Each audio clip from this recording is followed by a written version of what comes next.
launch team wishes you good luck and Godspeed.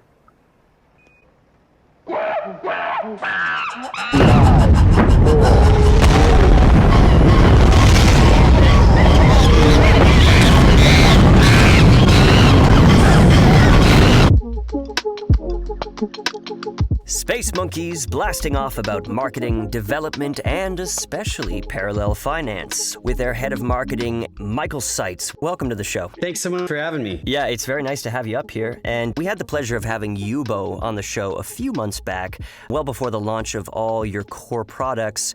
Just wondering what it's been like working on the team over the past few months. Oh gosh, actually yesterday was my 6-month mark working for the team. I joined in November. Nice. And to say the least, it has been a rocket ship in the best way possible. Lots of hiring, lots of product launches, and we're just getting started. We have a lot more in the pipeline and coming up very soon. So very exciting time here at Parallel Finance. Yeah, one of the interesting things about Parallel is that you guys are designing everything in-house. And I think you're in the process of releasing like 6 products at once.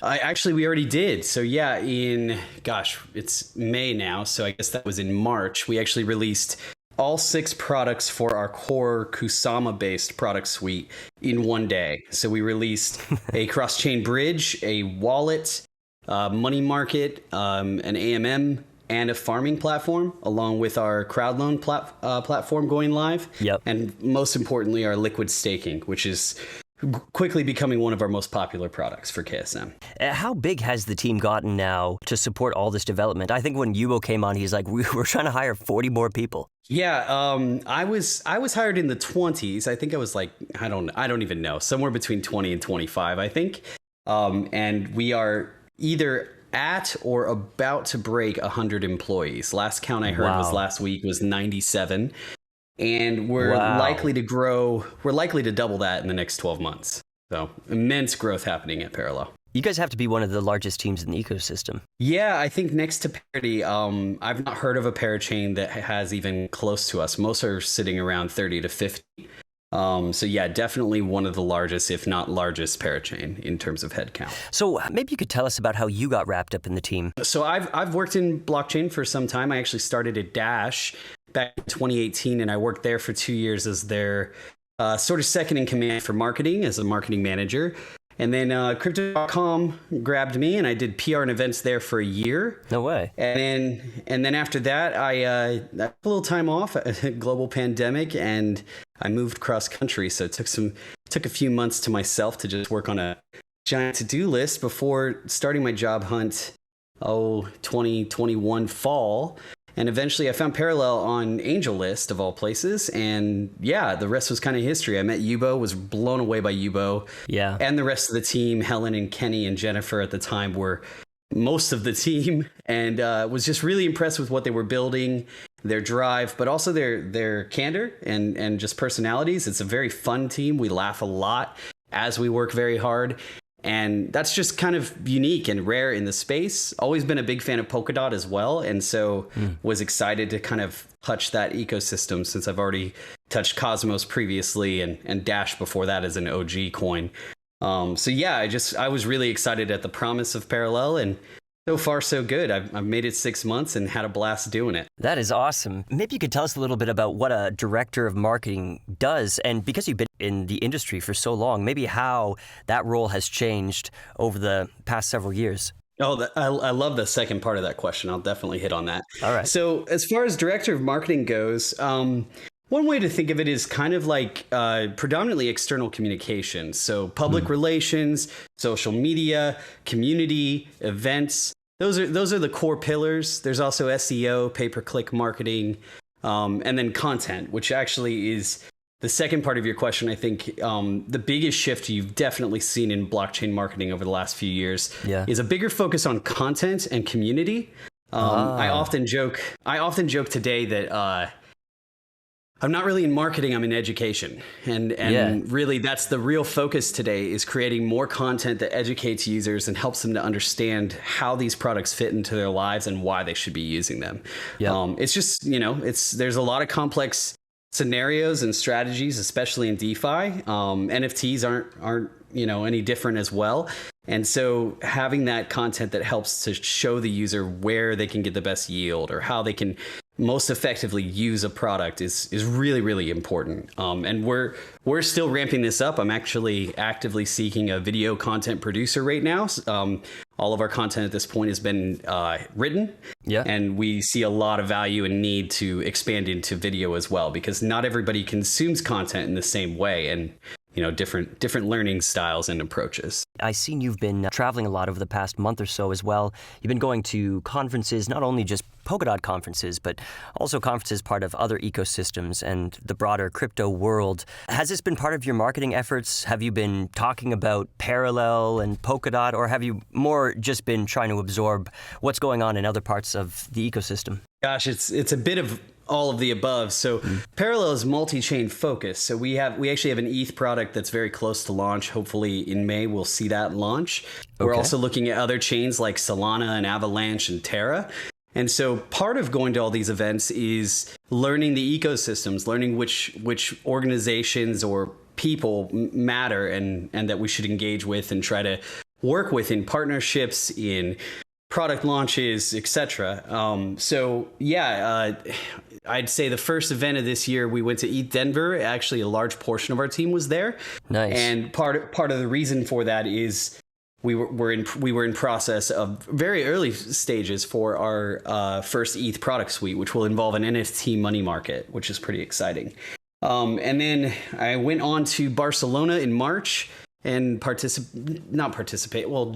attended the Avalanche Summit in Barcelona, which was incredible. Very well done conference. Highly recommend it if you're into Avalanche. It was one of the better conferences I've seen. Wow. And then April was just crazy. So a colleague and I, our lead BD, Omar Hamwi, and I, we left April 5th. We went to Miami for Bitcoin 2022. Mm-hmm. We were there for a week, and then we went on to Paris for Paris Blockchain Week. I had a panel at Paris Blockchain Week with a few other Parachains for the Parity panel. Wow. And then we went on to Amsterdam for a week where there was Dev Connect, ETH Amsterdam, and Amsterdot all packed into 1 week, which was wild and hard to keep up with all the side events going on. Crazy. And yeah. then we rounded out the month in the Bahamas at FTX Salt, which is a more VC focused conference. And we're not quite done. So we have our first booth at Permissionless on the 16th of May. And then we also have a booth at Consensus in June, and NFT NYC, I think, is also at the end of June. So we have definitely been busy, and we're still running. But all those events were more attendance, speaking opportunities, networking, trying to find partners and interesting ways for us to work with them. How do you think Parallel's line of products are going to fit in with broader ecosystem based on what you've seen? I think that already our Kusama product suite is doing really well. Our KSM liquid staking, we actually passed Lido in TVL in the first 30 days, which was pretty incredible. Partially because we offer such strong yield. We offer 22.5% on KSM staking, but you also receive, I think today it's like 28% additional APY in Heiko, and you receive a liquidity derivative called SKSM, which you can go sell or create more liquidity pairs or borrow against and farm and get even more yield. And so we're seeing a lot of attention because of that liquidity option. Right. So I would say that the way our products fit, it depends on which ecosystem we're looking at. Mm-hmm. Kusama and Dot, I think that, easy to use, all in one place is definitely the name of our game. Yep. And users love this. They don't want complex. They just want to get in and do what they need to do with their protocols and move on with their day. Yep. As we branch into new ecosystems like Ethereum coming up, our NFT money market, it offers the ability to borrow against your larger blue chip NFTs like an ape or a punk. Okay. And this is a relatively new product suite. There's only a few players out there doing it. Yeah. And we don't have the numbers. We're not ready to release the numbers yet, but we believe that we're going to have the most competitive yield available to take out a loan against your ape, for example. Also, you'll be able to take that loan out in more protocols than other platforms. Okay. And so what that really shows is kind of part of our strategy, which is as we're looking at these other chains, we're looking for strong product market fit. So that can be anything from no one's doing it and we think that they should, to it hasn't really been matured and there's a huge opportunity to do it in a better way. And then still keeping that ethos of everything in one place. We actually just dropped a new UI navigation over the weekend, which you can clearly see, and it shows all the different chains we're looking at and shows some of the products that are coming soon. And we just want it to be, one click, 2 click, or even no click when possible for a user to experience multiple products at the same time. It's a beautiful UI, and it just keeps getting better. You keep bringing up this NFT-Fi thing, and it is a new market. I have heard projects talking about doing it for a little over a year now. How are you guys solving the problem of being able to put a reliable and honest price on NFTs where you can actually borrow against them? Yeah, that is the challenge, and I can't even go fully into it because they're still hashing out the exact details. But what I can say is that we're mainly looking at floor price, which does leave value on the table for, some super rare ape or something like that. But we found that floor is the most sustainable and most scalable way. But we do have some interesting ways that beyond me as far as the technical level of how we price them and how frequently that price changes. But you're right, it's still very early. There's still, I'm sure there will be tweaks and optimizations.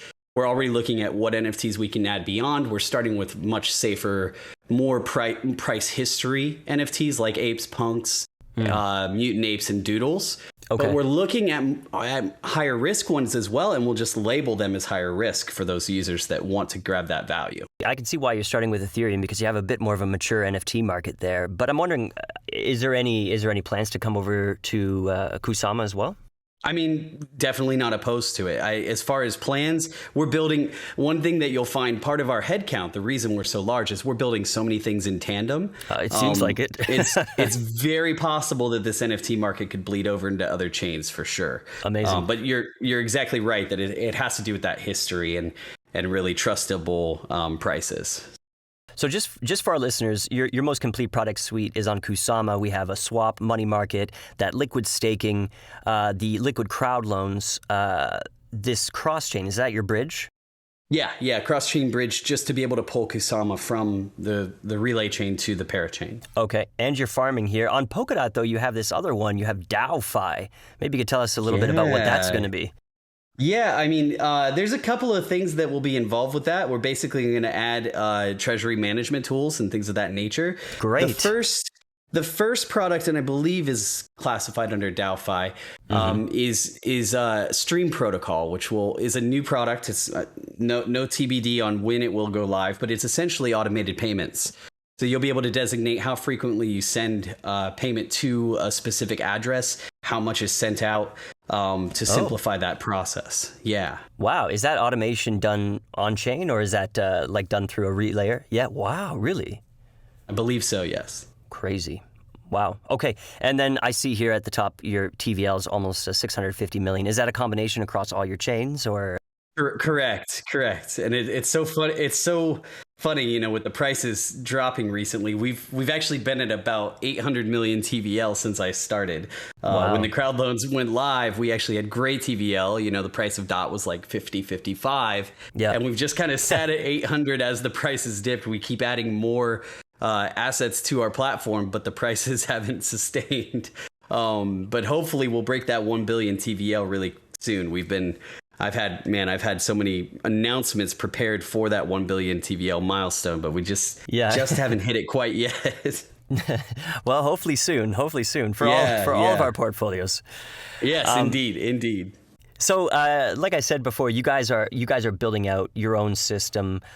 Is there any plans in the future to open it up to third-party applications, or do you really want to keep it tight and internal like it is now? Yeah, I mean, we always are looking at our suite to try to figure out ways to encourage builders to build on top. And if there's a project out there that had something interesting they would like to partner with us on, we're always willing to have that discussion. So it's not like a closed door. Our priority is to build in-house. But that doesn't mean that, somebody couldn't build something on top of us if it made sense. we're definitely open to the conversation as long as it sticks to our ethos of providing the most simple and easy to use user experience. That's the biggest priority for us. Okay, gotcha. Have you guys faced any challenges rolling out all these products at the same time with, dozens and dozens of people on your team? Goodness. Well, it may come as a surprise, but hiring is still definitely the biggest challenge. Yeah. I recently hired an events manager. Her name is Rio, and it took me about 4 months to source that applicant. Brutal. So it takes, especially in funny enough, I actually think marketing in some ways is harder. Engineering has become such a focus for so many recruiting agencies, sure, and organizations that there's actually some decent pipelines to find engineering talent. On the marketing side, however, for example, I've had a public relations role open since December, and it's not even that I'm being extra picky. I am extra picky, but I've probably only had 3 applicants apply so far because there's just not enough PR blockchain knowledge oriented people, and some roles don't need as much blockchain knowledge, but some do. And so it's just, it's a balance. So that's definitely the biggest challenge. Second is, in some ways, we're a little bit, when we started, we were a little bit behind. Akala, Moonbeam, most of these projects have been around for a few years. Yeah. We just celebrated our first birthed, our first anniversary in April. April, we were 1 year old. Right. And even that, like we were birthed as a hackathon project last Exactly. April. Yes. And so it's like, we definitely had some ground to make up, and I feel like we've made most of that up. But so because of that, that was a big challenge too, to play catch up as much as possible. Yeah. Building our Twitter as fast as possible, building out our community, our Discord and ambassador program, which Leonard, our lead community manager, our head of community, has done a great job with. That's definitely probably the second biggest challenge. And then third is just, knowing what the market wants and how to give it best. And like I said earlier, educating users so that they know how to use our products the most effectively is always on my mind. And how do we make this easier? How do we make this easier to digest? Yep. So. Gotcha. You guys are probably coming up for another lease on Kusama within the next 3 or 4 months, right? Are you guys planning to self-fund? Or are you going to do another crowd loan? Or what's the plan there? I haven't actually heard any of the discussion around that yet, so I'm not sure, but I would imagine so. I know we've talked about DOT, it's way in the future, but just what that looks like, and of course we'll go back through that process. Whether we self-fund or not, I haven't heard so far. So okay. But talking about DOT, we have the XEM about to launch on DOT. We've had it on Kusama for several months now. I'm wondering about other projects in the ecosystem you guys are excited about partnering with and augmenting your abilities with what they can do. In general, one of my favorite things about Polkadot is the collaborative nature of the ecosystem. Yeah. It's frankly very unique to the rest of the blockchain. Everywhere else is very tribal, but even organizations that we may have some overlap in competition with, like Akala has a KSM staking product, we still work very closely with Akala. We work very closely with Moonbeam, and that's in thanks to Polkadot and the collaborative nature of this. So, to pick one, it's so hard with so many projects passing through us for their crowd loan as well. It kind of builds this automatic partnership or partnering with projects. Yeah. So like basically anybody that we're posting about on social, we're in contact with them, trying to help them to optimize their rewards, giving them advice of what we've seen work and what doesn't. It's definitely a very partnership friendly product for us. And who knows how we could use it in the future as far as working with these different teams. And then how about reaching beyond .sama? How are you going to get liquidity flowing across your core infrastructure here, and then Solana and Ethereum and all these other ecosystems you've been talking about? Yeah, that's where partnerships come too.